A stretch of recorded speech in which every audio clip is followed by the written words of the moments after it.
Heureuse de vous savoir nombreux à nous suivre. Mesdames et messieurs, bonsoir et bienvenue dans la grande édition ce vendredi 27 septembre 2024. À présent, les titres. Le Crédit Rural de Guinée a célébré sa 35e année d'existence ce vendredi. Cette célébration a été l'occasion pour les cadres relevant de cette structure bancaire de faire une mise au point sur les activités réalisées durant ces années d'existence et le défi à atteindre pour la bonne marche de l'entité. Fini les titres, bonsoir et bienvenue fidèles téléspectateurs. La Guinée se prépare pour célébrer la 66e année de son accession à l'indépendance. Cette année, certains jeunes comptent célébrer cette date autrement. Les jeunes de l'Axe se mobilisent pour célébrer cette année autrement. Loin de la violence, ils comptent mobiliser des fonds pour aider les démunis et orphelins du pays. On a rencontré ce vendredi leur porte-parole, reportage Abdourahmane Boukeyaba et Mamadi Sangaré. Le 2 octobre prochain, la Guinée va célébrer son 66e anniversaire de son accession à l'indépendance. Quelques jours avant cette cérémonie, les jeunes de l'Axe s'activent clairement pour célébrer cette fête autrement. Une manière pour eux de donner une autre image de cette zone. Vous savez, qu'est-ce qui nous a poussé à mettre en place cette organisation? Parce que souvent, il y a beaucoup pensé que l'Axe c'était de la violence. Donc, étant fils de l'Axe, étant Zen de l'Axe, on s'était dit pourquoi ne pas montrer une autre image de l'Axe. Donc c'est dans ce cadre qu'on avait mis en place cette organisation pour organiser les fêtes d'indépendance sur l'Axe et mobiliser l'ensemble des couches, l'ensemble des Zen de l'Axe pour venir faire la fête sur l'Axe. Vous avez vu, lors de la première édition, nous avons organisé à Bambeto, au rond-point Bambeto, où nous avons mobilisé des milliers de Zen. Cette fois-ci, ces jeunes se sont fixés comme objectif de mobiliser des fonds pour accompagner certains orphelinats du pays. Cette année, en faisant la fête autrement, qu'est-ce qu'on fait? Quand nous vendons nos t-shirts, l'ensemble des revenus de nos t-shirts, d'accord, nous allons prendre ces fonds et orienter ces fonds pour des orphelinats. Donc nous avons déjà ciblé des orphelinats, donc nous allons accompagner ces orphelinats. Après le 2 octobre, nous allons évaluer l'ensemble des montants que nous avons eu et en fonction de ça maintenant, nous allons en ce moment aller accompagner des orphelinats et deuxièmement aussi, si le moyen nous permet, on arrive à avoir les moyens suffisants, nous allons aussi scolariser certains enfants. Loin d'être une source de division, le porte-parole de ces jeunes de l'Axe apporte des précisions à leur démarche. Si aujourd'hui nos frères aussi pensent à organiser des activités festives dans leurs quartiers respectifs, dans leurs secteurs respectifs, ça nous rend fiers en fait. D'accord? C'est parce que ce que nous avons fait au début, c'était bon. Et si ce n'était pas bon, est-ce que quelqu'un d'autre allait le faire? Donc ce n'est pas une division, nous sommes déjà, on se connaît tous, on a même fait des rencontres. Poursuivant, le porte-parole de ces jeunes lance un appel aux autorités et aux citoyens guinéens. Pour nous, aujourd'hui, ce qu'on peut demander à ceux qui nous dirigent, c'est de se battre pour mettre en place vraiment un fondement démocratique qui pourra ici permettre à chaque fils de ce pays de vivre dans la paix, de vivre dans ce qu'on appelle dans une liberté totale. Et à l'endroit de la jeunesse guinéenne, ce que je pourrais demander à l'ensemble des jeunes de Guinée, et c'est de l'Axe, c'est d'être unis. Parce que Thomas Sankara disait quoi? Unis nous sommes forts, désunis nous serons faibles. Donc si la jeunesse, elle est unie, ça serait une force motrice. Et aucun gouvernement, aucun gouvernement ne pourra faire ce qu'il veut si la jeunesse elle est unie. Il faut noter que cette année, les préparatifs de la fête d'indépendance manquent d'engouement à Conakry à cause de la cherté de la vie. Je vous le disais au sommaire, le Crédit Rural de Guinée a célébré ses 35 ans d'existence dans le monde entier en collaboration fructueuse avec l'Agence française de développement. La cérémonie a eu lieu ce vendredi dans un réceptif hôtelier de la place. Cette cérémonie a connu la présence des responsables relevant de cette entité et certains partenaires. Bintou Touré et Bangali Yansane compte rendu. Le Crédit Rural de Guinée a célébré ses 35 ans d'existence en Guinée en collaboration avec l'Agence française de développement. Ce vendredi à Conakry, la mission de cette entité est de favoriser l'accès au crédit et à l'épargne dans les zones rurales, contribuant ainsi au développement économique et à la réduction de la pauvreté. C'est avec une immense fierté que je prends la parole ce matin dans le cadre de la célébration des 35 ans de collaboration entre l'Agence française de développement et le Crédit Rural de Guinée. 35 années de relations, d'efforts et d'engagement au service du développement économique et social de notre pays, en particulier dans les zones rurales. Au nom des bénéficiaires, des travailleurs et du conseil d'administration du Crédit rural de Guinée, il est de notre devoir de rendre un hommage appuyé à l'Agence française de développement, AFD, notre partenaire stratégique de tous les jours.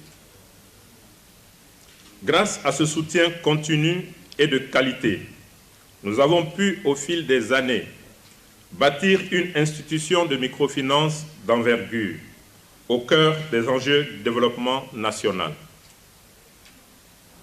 Nous avons en mémoire toutes les interventions précieuses de l'AFD pour permettre à l'institution Crédit rural de Guinée de tenir la route. Ce fut le cas en 2007, quand certaines de nos caisses ont été saccagées et pillées après un soulèvement populaire regrettable. Ensemble, nous avons œuvré pour redresser la situation, ce qui nous a permis de participer activement à l'inclusion financière de notre pays. Avec près d'1 million de ses membres et un réseau couvrant l'ensemble des préfectures guinéennes, le Crédit rural de Guinée a permis à des milliers de familles et de petites entreprises rurales d'accéder à des services financiers adaptés à leurs besoins. C'est pourquoi le directeur régional de l'Agence française de développement se dit très fier de se joindre à cette fête. Avec ses 900 000 clients bénéficiaires, dont 70% vivent en milieu rural et 45% de femmes, dont on connaît l'importance pour le développement économique du pays, le CRG est l'institution de tous les Guinéens et de toutes les Guinéennes. Ces résultats encourageants témoignent que le soutien de l'AFD répond bien à la politique d'investissement solidaire de la France en Guinée. Prenant la parole, le directeur commercial et de la communication du Crédit rural de Guinée revient sur la présentation des acquis et perspectives du Crédit rural. A commencé depuis 2001 jusqu'à aujourd'hui et on va résumer cette phase dans des appuis ciblés. Premièrement, c'est le soutien au Crédit rural de Guinée après les événements de 2007, l'informatisation du réseau, sa réorganisation, la modernisation de notre système d'information et de gestion et la mise en place d'outils innovants, l'interconnexion des sites, la digitalisation de nos services, l'amélioration du contrôle interne, le renforcement de la compétitivité, pour votre mémoire. Président de la cérémonie, le représentant du Premier ministre n'a pas manqué de formuler des mots de félicitations à l'endroit de ces deux structures. Au nom du Premier ministre et de son gouvernement, l'AFD a toutes les félicitations, à tous les remerciements pour son engagement d'accompagner le peuple de Guinée. Parce que tout organe, tout partenaire qui s'engage dans la lutte contre la pauvreté de la population guinéenne est un défenseur de la politique publique du général de corps d'armée Mamadi Doumbouya. Arrivé là, je ne saurais terminer sans dire grand merci à tout le peuple de Guinée qui a eu le temps de faire confiance au Crédit rural sous l'accompagnement de l'AFD. Depuis sa création en 1989, le Crédit rural de Guinée s'est imposé comme un acteur central du développement économique et social en Guinée. Et puis le 26 septembre de chaque année, l'humanité célèbre la Journée internationale du contraceptif, une manière pour les professionnels de santé de sensibiliser sur la diversité des méthodes de prévention de grossesse non désirée. À l'occasion de cette journée, nous avons fait réagir un médecin généraliste. Suivez le reportage de Fatmata Aoussa Leno et Alassane Simanka. Comme à l'accoutumée, La journée internationale du contraceptif est célébrée chaque 26 septembre partout dans le monde. Une occasion pour les professionnels du domaine de continuer à sensibiliser sur la diversité des méthodes de prévention de grossesse non désirée. Ce médecin généraliste n'est pas resté en marge de cette célébration. Il nous parle de l'importance de cette journée. Il faut rappeler que c'est une journée qui a été consacrée pour donner l'honneur à toutes les femmes du monde qui ont quand même, à un moment donné, qui ont levé le ton, qui sont dans les foyers et qui pensaient qu'ils faisaient beaucoup d'enfants. Et il fallait parfois interrompre, c'est-à-dire les grossesses qui fatiguaient certaines femmes au travail, certaines femmes qui n'avaient pas besoin de faire beaucoup d'enfants, certaines femmes qui étaient ségrégées par leur mari. Si tu ne fais pas beaucoup d'enfants, tu ne peux pas rester chez moi. Donc tout ça, cette journée a été célébrée pour vraiment donner l'honneur à ces femmes et pour rappeler au monde entier le contraceptif est recommandé pour les femmes dans un couple. Plus loin, il nous rappelle la diversité des contraceptifs et leur mode d'utilisation. Il y a beaucoup d'apports de catégories de contraceptifs qu'il faut rappeler ici. Il y a les implants qu'on faisait avant et encore après les implants, on est parti avec les DU. Les DU, c'est des dispositifs intra-utérins et après ça, on est parti avec les injections et on est parti avec des pilules. Et puis, tout ce qu'il faut noter, les pilules et les injections ont causé pas mal de problèmes à des femmes. Mais le meilleur contraceptif qu'on peut vraiment recommander, ce sont les DUI, c'est-à-dire les dispositifs intra-utérins qui peuvent être placés par un gynécologue ou une sage-femme qui place ces dispositifs en forme de T. Par la même occasion, Dr Ibrahima Sori Diallo fait une invite à l'endroit des jeunes filles célibataires. Je profite de cette journée pour dire à toutes les femmes du monde, je ne vois l'intérêt pour une femme qui n'est pas prête à faire des enfants et qui est une jeune femme qui peut se permettre de faire des rapports non protégés. Parce qu'il faut mieux de le faire protéger que d'utiliser les contraceptifs. Les contraceptifs, c'est pour les femmes déjà qui ont fait d'enfants et qui ne veulent pas faire beaucoup d'enfants. Et si maintenant vous n'avez même pas fait d'enfants, vous voulez empêcher, vous allez rester stérile et vous allez commencer à pleurer, et chercher de quoi aller voir des camps, des marabouts pour vous aider à faire des enfants alors que vous avez bloqué déjà. Chaque année, cette journée est célébrée pour sensibiliser et éduquer la couche juvénile. Le constat sur l'autoroute Le Prince est déplorable. Cette grande route de transport public est dans un état de dégradation très poussé.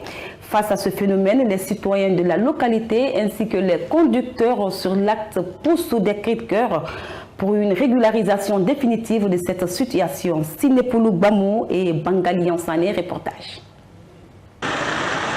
C'est cette réalité qui traverse les conducteurs et citoyens sur l'autoroute Le Prince au niveau de Wanidara Rail en cette période hivernale. Cet endroit abritant cette route principale est dans un état de dégradation, une situation qui occasionne à date une embuscade à la circulation des engins roulants. Face à ces spectacles sombres, ces citoyens nous parlent des difficultés auxquelles ils font face.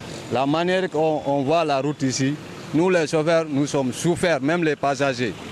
Là actuellement, si on n'augmente pas les transports, c'est la souffrance. Là actuellement, maintenant, la Guinée est oubliée. C'est partout en Guinée. Plus fortement, raison, en Conakry ici, ça ne va pas. Il n'y a pas de route. Il y a certaines routes, bien sûr, c'est bien fait. Mais il y a certaines aussi, regardez par exemple, comme Ouandra Rai ici, là. Vraiment, c'est pas facile, quoi. Vraiment, ici, c'est complètement dégradé. Maintenant, on demande, ils vont revoir pour ça, là. S'il y a des travaux d'urgence qu'ils peuvent faire, vraiment, ça nous arrange. Poursuivant, ces citoyens estiment que les papiers demandés par l'État aux conducteurs devraient contribuer à la réparation des routes pour une circulation libre et rapide des engins roulants. À chaque fois, on nous demande des papiers, des visites techniques ou bien quoi. Mais regardez l'état de nos routes, c'est pas facile. Normalement, quand tu payes, tu dois circuler dans de bonnes conditions, quoi. Maintenant, à chaque fois, on ne te pitie pas, tu vas forcément payer pour les vignettes, assurance, visites techniques. Tout ça là, mais je pense que tout ça là, c'est pour réparer nos routes là. Cet autre, il pointe du doigt la direction des entretiens routiers qui, selon lui, devrait prendre ses responsabilités. Le constat est très amer. Disons, dans une période hivernale, c'est très difficile de voir comme ça. La route devient impraticable depuis le début de cette saison pluvieuse. C'est ce que je constate. Et ce n'est pas ici seulement, mais je vois qu'il y a un oubli total au niveau de la direction des entretiens routiers qui nous oublie. Parce que quand vous prenez les gens, c'est très difficile à pratiquer la route là. J'ai fait ce constat et après ici, après de l'autre côté. Donc c'est très difficile quand même.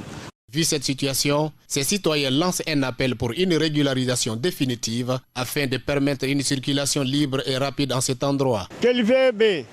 Ha dobirka ha kabele jikira birim barakana wallahi mangasanji mali ala ko jikira kayailang afanyira kanamara lagne toro dileri lagne toro ki afanyira. L'État n'a qu'à quand même faire face à cette situation, sinon que la population ne fait que souffrir par rapport à ça. Il faut noter qu'en dehors de ces lieux ciblés, plusieurs endroits sur l'autoroute Le Prince sont dans ce même état. Il serait nécessaire que les autorités prennent leurs dispositions pour freiner ces phénomènes dans le pays. Ainsi prend fin l'édition de ce vendredi 27 septembre 2024, réalisée par toute l'équipe de la rédaction politique en étroite collaboration avec la régie. Merci de votre attention et de votre confiance. Sachez que les grands accomplissements sont réussis non pas par la force, mais par la persévérance. D'ici là, portez-vous bien et on se retrouve demain, même heure, même chaîne, Évasion TV. Au revoir.